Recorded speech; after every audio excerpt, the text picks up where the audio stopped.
We're going to start in Zechariah chapter 8, verses 11 through the bottom of the chapter, and I am fighting the urge to speed through chapter 8 to get to chapter 9. So I'm really excited about chapter 9, but I'm excited about chapter 8 too, but it's like I just really like chapter 9. So let's start down in chapter 8, verse 11.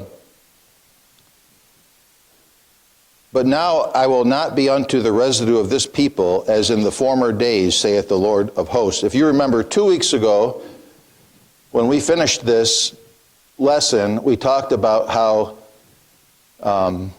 Israel was living under this curse. We read about it in Haggai, and their land was cursed. It was, they would work, they'd plant lots of seed, but the Lord was just blowing it away because they were being disobedient to Him.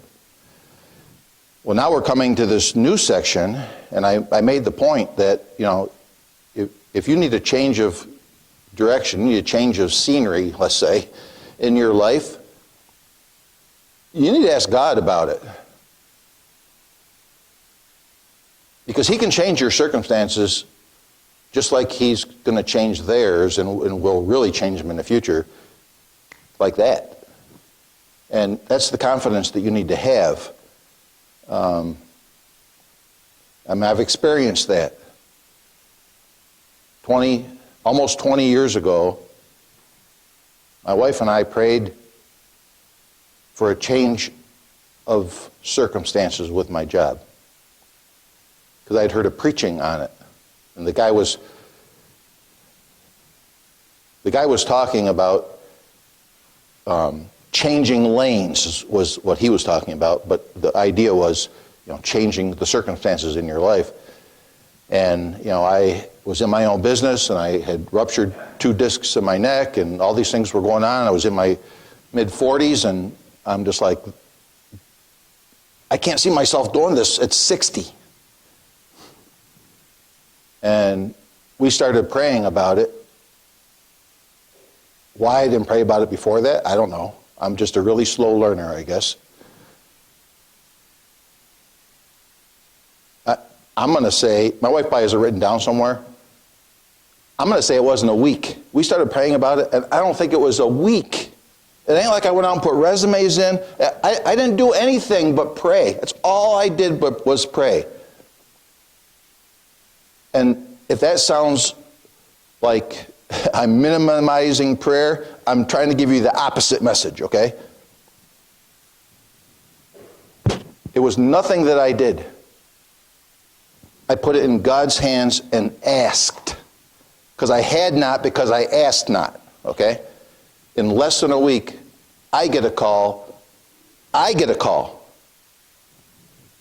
Tim, would you be interested in working for the town of Wheatfield to be their building inspector? We know you did a bunch of jobs in Wheatfield and blah, blah, blah, blah, blah. What? That was 21 and a half years ago. So I'm here to testify God can change your circumstances at any point that He wants to do so, okay? And He's going to change their circumstances because of their disobedience. He's now going to change their circumstances. He's going to lift that curse off the land. The temple's being rebuilt. The wall is going to be rebuilt. The altar was rebuilt. But now I will not be to the residue of this people as in the former days, saith the Lord of hosts, for the seed shall be prosperous. The vine shall give her fruit, and the ground shall give her increase, and the heavens shall give their dew, and I will cause the remnant of this people to possess all these things. And it shall come to pass that as ye were a curse among the heathen, O house of Judah and house of Israel, so will I save you, and ye shall be a blessing. Fear not, but let your hands be strong. God is going to be taking away this curse that was on them because of their disobedience. And he's going to be bringing a time of temporary blessing to them, and they will be a blessing to others. So don't fear, he's telling them, be strong. And they would experience this time of brief prosperity. But then as you follow along their history into, you had the Assyrians, then you had the Babylonians, then now you're going to have the Greeks, and you're going to have the Romans. When they're, just as Daniel prophesied, and then you're going to have the Messiah come. All this, Christ did all this for them. And when he comes, their Messiah, the one that they looked for, the promised one, the one that would come that he promised Abraham way back when, that through his seed all the nations of the earth will be blessed. They rejected him. And God would send, and I mentioned this 2 weeks ago, the Roman general Titus in 70 AD to destroy everything again. But something to think about, and just remember, God can change our circumstances quickly when he decides to. Trust him, pray, and be strong. Be busy about the work that's before you in this time that you're in. And that was what he was telling them then. Verse 14, for thus saith the Lord of hosts, as I thought to punish you when your fathers provoked me to wrath, saith the Lord of hosts, and I repented not, so again have I thought in these days to do well unto Jerusalem and to the house of Judah. Fear ye not. God's mercy and his blessings are coming. He's telling them, don't fear. Fear ye not.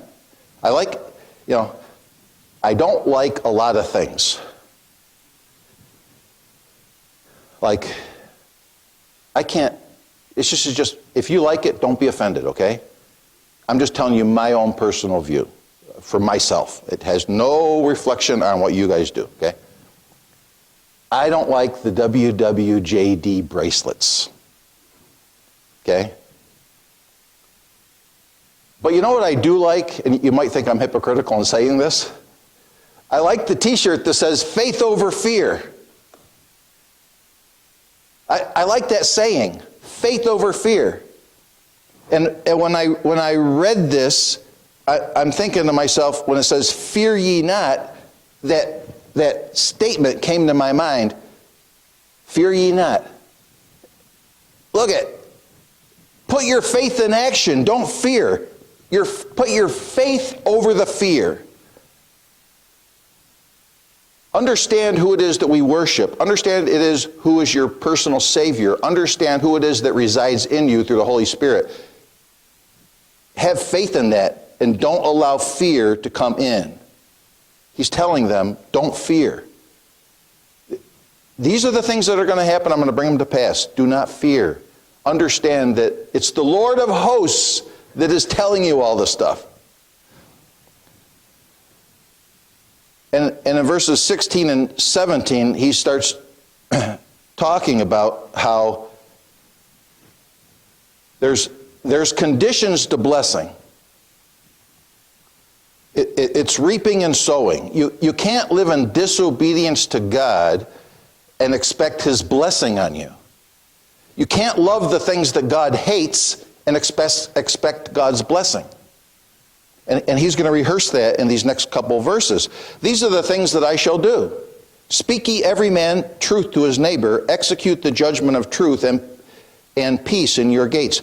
And when I was reading these verses, I'm thinking to myself, okay, there's a New Testament equivalent to all this stuff.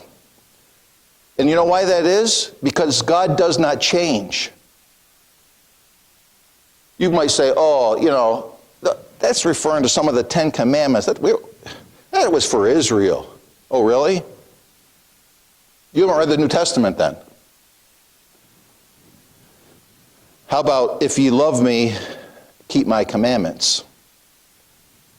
In John 14:15.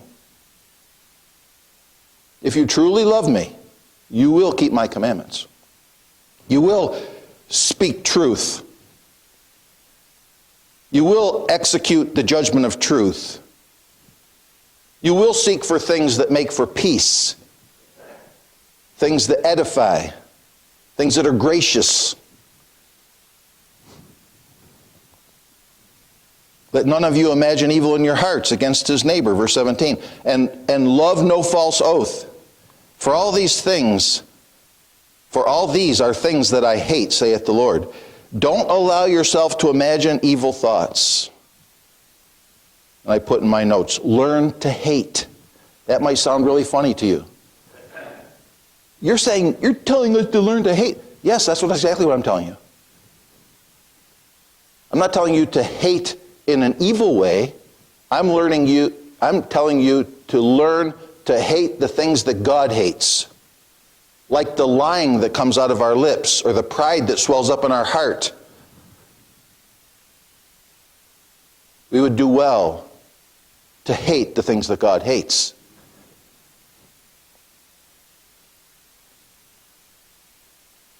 And let none of you imagine evil in your hearts against his neighbor. Love no false oath, for all these are things that I hate, saith the Lord. You know, when you come to the New Testament in 2 Corinthians chapter 10, verses 5 and 6, it says, casting down imaginations, and every high thing that exalteth itself against the knowledge of God, and bringing into captivity every thought to the obedience of Christ, and having a readiness to revenge all disobedience when your obedience is fulfilled.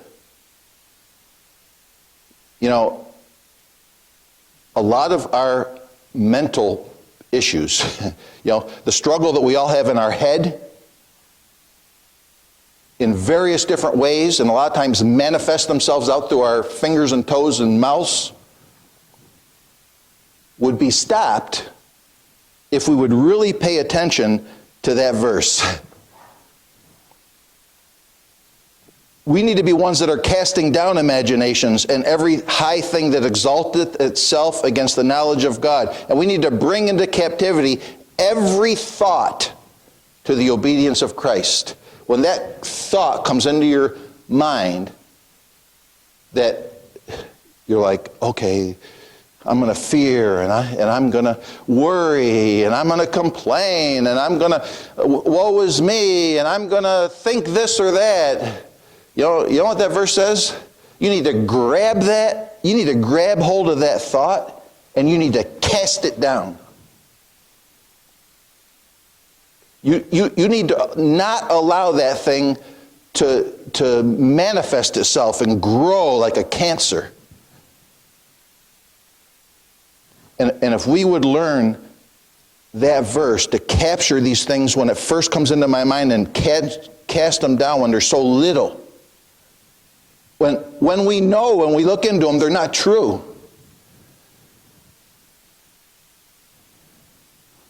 Oh, my husband must not love me because he said this to me. You kidding me? Because I didn't like your hair when it was short and I liked it better longer? Now I just throwed my 38 years of love, unconditional love to you in the garbage can? No, cast that down. You asked my opinion, I'm just giving it to you. That was just an example, right? Not that I lived that, but anyhow.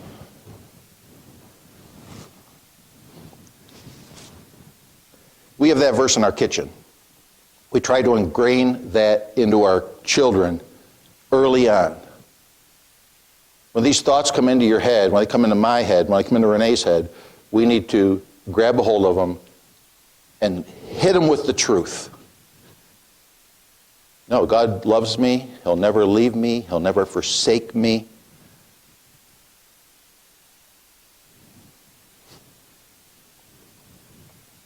Love no false oath, the verse says, making a promise or statement while invoking God. And maybe knowing that it's untrue when you say it. Appearing righteous outwardly while harboring deceit or evil intent in the heart. It's hypocrisy before God. Well, I swear, to whoever. Really? You're claiming allegiance to God in that statement while you act contrary to his character. That's false. It's things that God hates. What's the point? You can't have God's blessing, as I see it. You can't have God's blessings by living in sin, by doing the things that he hates. You see, our faith should affect our behavior. Verse 18, and the word of the Lord of hosts came unto me, saying, Thus saith the Lord of hosts, the fast of the 4th month, and the fast of the 5th month, and the fast of the 7th, and the fast of the 10th shall be to the house of Judah joy and gladness and cheerful feasts. Therefore love the truth and peace. If you remember, we looked at, a couple weeks ago, 2 of the fasts. Now he's saying 4 fasts. I'm like, well, what are the other 2 fasts? Well, the fast of the 4th month was this fast when they commemorated the taking of Jerusalem. The fast of the 5th month was a fast that they commemorated the destruction of the city and the temple. The fast of the 7th month was for the assassination of Gedaliah. We talked about that before and who he was. And the fast of the 10th month for the beginning of the siege of Jerusalem. And when this nation, Israel, turns to their Messiah sitting on the throne, and this is what it's talking about here, these fasts are going to change. These fasts weren't from God. These were fasts that they made to remember these days when things weren't going real well for them. But God says, I'm changing that for you. There's a day coming where I'm going to turn your fasts into feasts and a time of joy. And we're still looking for that time. And the way things are going in the world right now, it's like, that could be really soon.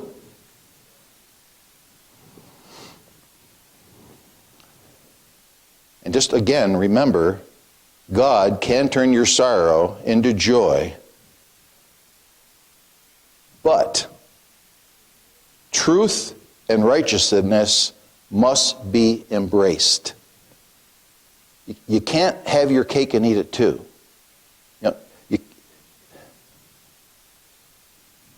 You can't serve mammon and the Lord. You can't live like the devil and please God. You can't love the things that God hates and expect God to accept your worship. Psalm 67 is only 7 verses. But God had a plan for Israel. God had an original plan for Israel. And that was, he was going to use that nation, he was going to bless that nation to reveal himself to all the other nations of the world. Now, sometimes they did a good job at that, and sometimes they did a really bad job at that. But when you come to Psalm 67, we're going to read that. You're going to see God's plan for Israel. But when I read it, you're going to all of a sudden see, because I'm going to tip you off ahead of time, that in Psalm 67, it is also talking about there's a future time coming where this Psalm 67 is going to be perfectly implemented. And God is going to use Israel for the world. Psalm 67 verse 1, God be merciful unto us and bless us and cause his face to shine upon us, Selah. That thy way may be known upon earth, thy saving health among all nations. Let the people praise thee, O Lord, O God. Let all the people praise thee. O let the nations be glad and sing for joy, for thou shalt judge the people righteously and govern the nations upon earth. Sounds like the millennial kingdom, doesn't it? Selah. Let the people praise thee, O God. Let all the people praise thee. Then shall the earth yield her increase, and God, even our own God, shall bless us. God shall bless us, and all the ends of the earth shall fear him. There's going to be a total fulfillment of that psalm for God's plan for Israel in the millennial kingdom. And I think when we come down to verses 20 through 22, this is exactly what verse 20 through 22 is talking about. Thus saith the Lord of hosts, it shall yet come to pass that there shall come people, and the inhabitants of many cities, and the inhabitants of one city shall go to another, saying, Let us go speedily to pray before the Lord, and to seek the Lord of hosts. I will go also. Yea, many people and strong nations shall come to seek the Lord of hosts in Jerusalem, and to pray before the Lord. Thus saith the Lord of hosts, in those days it shall come to pass that 10 men shall take hold out of all languages of the nations, even shall take hold of the skirt of him that is a Jew, saying, We will go with you, for we have heard that God is with you. I think this is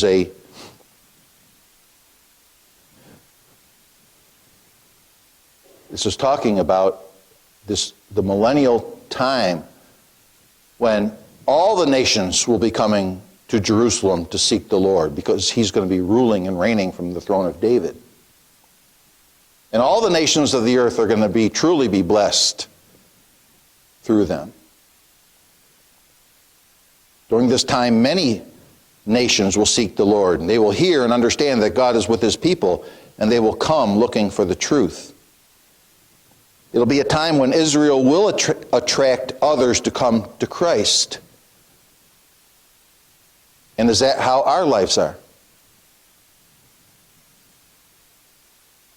If you were to ask me, I'd say, like if you said to me, Tim, is Christ sitting on the throne of your heart? I'd be like, yeah. Okay. When you leave your Sunday school class, and then you go to work all week long, and you interact with people, is that what people see? That Christ is on the throne of your heart? Do all people want to come to you and grab a hold of your shirt tail and say, what is it about you that makes you different? How come when you get mad you don't swear a blue streak? How come these things don't bother you? Or why do you have such confidence that all this craziness out there is it's not affecting you? Is that what people see?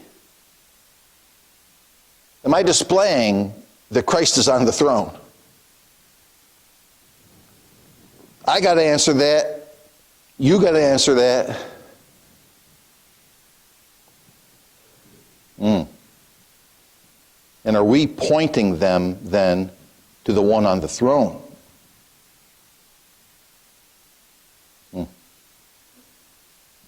It's tough. It's tough, right? That's where the rubber meets the road, right? I can sit here and say anything. But if I put you on my backpack all week and you watched everything that went through my mind thought-wise, and you saw everything that come out of my mouth word-wise, and you saw everywhere I went and looked at, and everything that I did 24/7 for the next 7 days, would you still get the same picture that you picture this morning your Sunday school teacher teaching you in his class? It needs to be that way. And it needs to be that way for you. Otherwise, we're living in hypocrisy. And we just read that God doesn't like that. He hates it.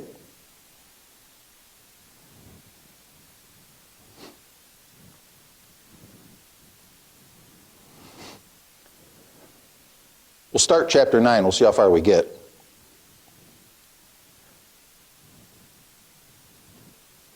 Verse 1.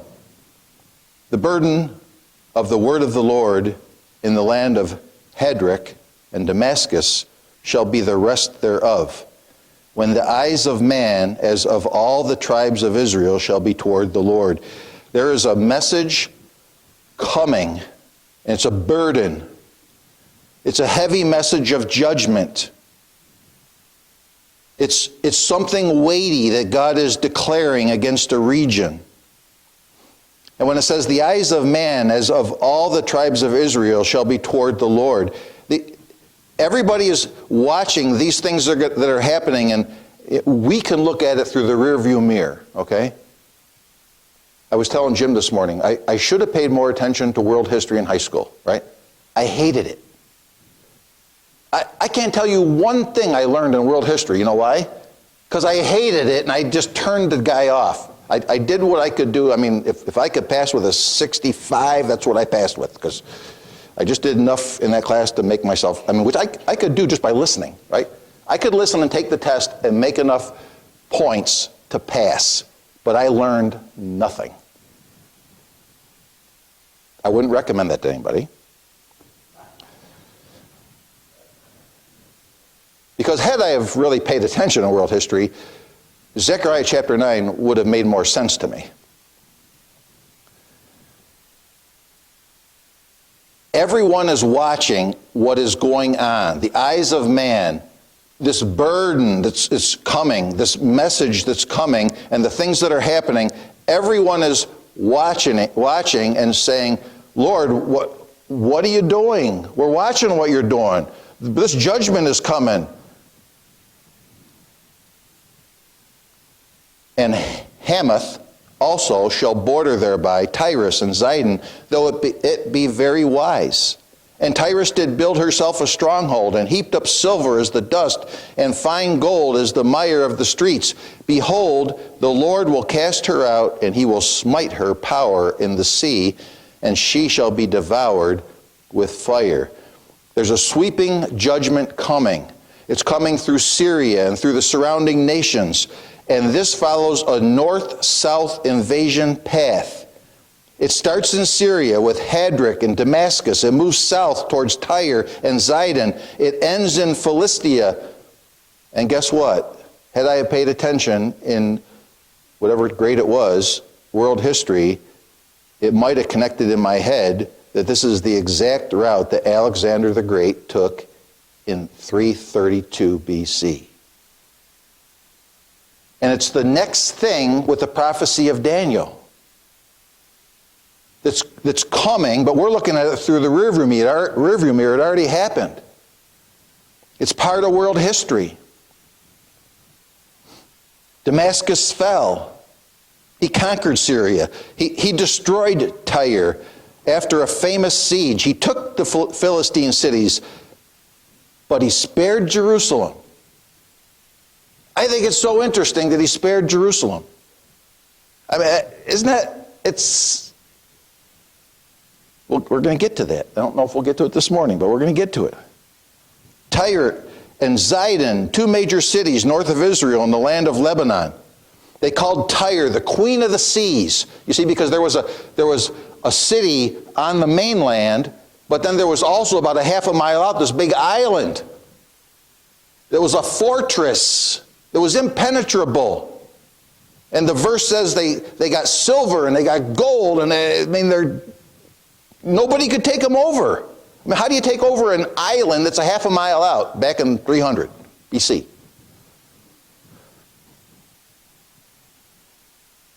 Well, the Assyrians tried it for 5 years and failed. Never conquered the city. Nebuchadnezzar, talk about a powerful guy, powerful army.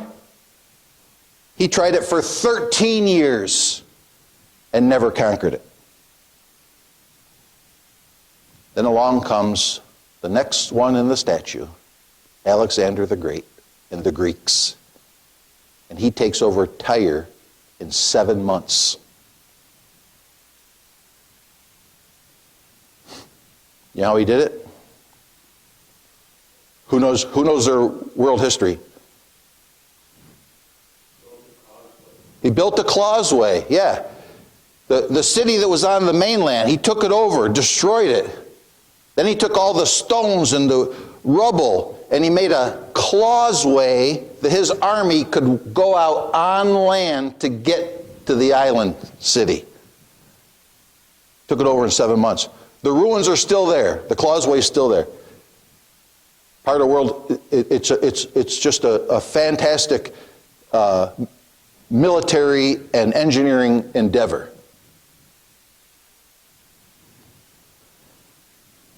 They were wealthy, they were wise, they were a great military power. But the lesson is this: when God's word pronounces judgment on someone, none of that matters. It doesn't matter who you are. It doesn't matter if you have high walls like Jericho, and God says, march around there and blow your trumpets.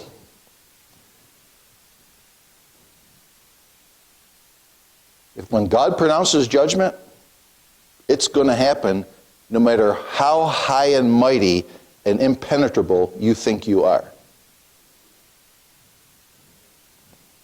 Ashkelon shall see it in verse 5 and fear. Gaza also shall see it and be very sorrowful. And Ekron, for her expectation, shall be ashamed. And the king shall perish from Gaza, and Ashkelon shall not be inhabited.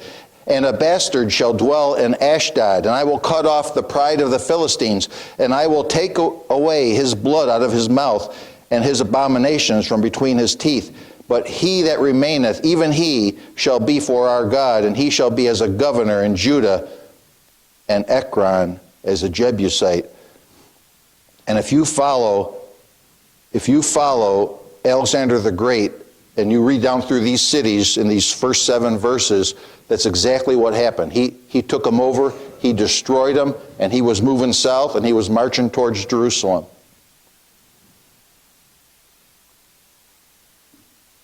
So I'm going to leave you hanging until next week, okay?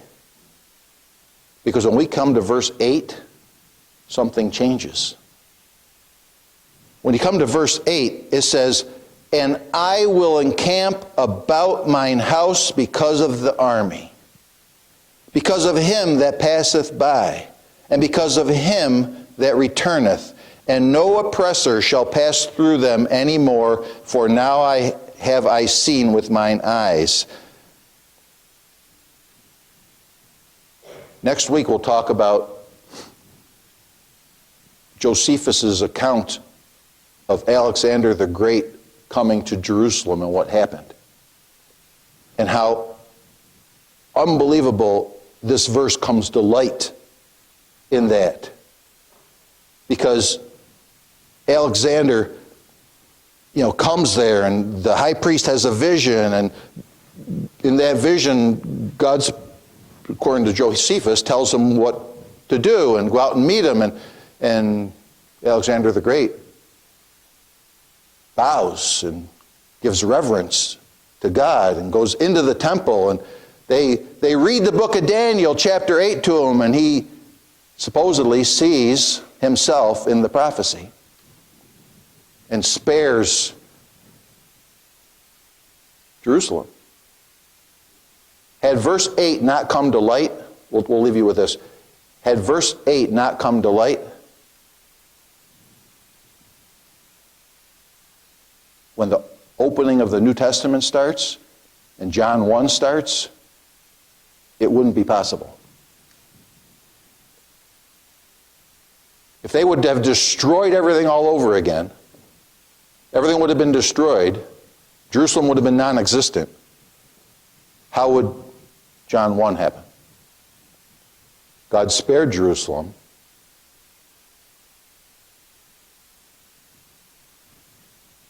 The Greeks ultimately go away and are taken over by the Romans. The Romans are in control when Jesus comes, and Jesus is put to death on the cross.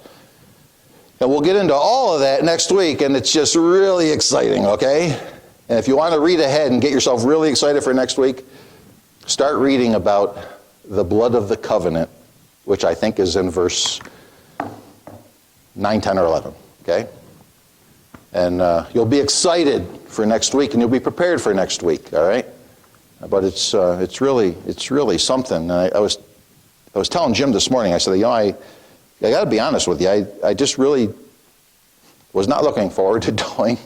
I mean, I had to repent of it, okay? I really wasn't looking forward to doing Zechariah, and the reason I was not looking forward to it was because it was going to cause me a lot of extra work, right? I'm just being brutally honest with you. And I didn't understand a lot of it. And many of you all encouraged me to do it, and I reluctantly did it.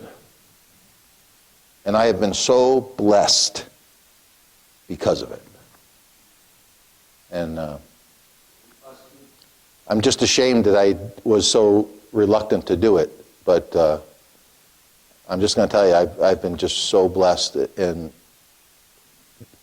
people laugh at me when I say this at work. I say it all the time. Better days are coming. Well, they're like, woe is me, blah, blah. I'm like, better days are coming. I'm just telling you. What do you mean better days are coming? Oh, you got about an hour, I'll be glad to tell you. You know? Better days are coming. And we're going to be part of it, whether it's after we die or not. But even in death, better days are coming. So it's exciting. Lord, just thank you for your word.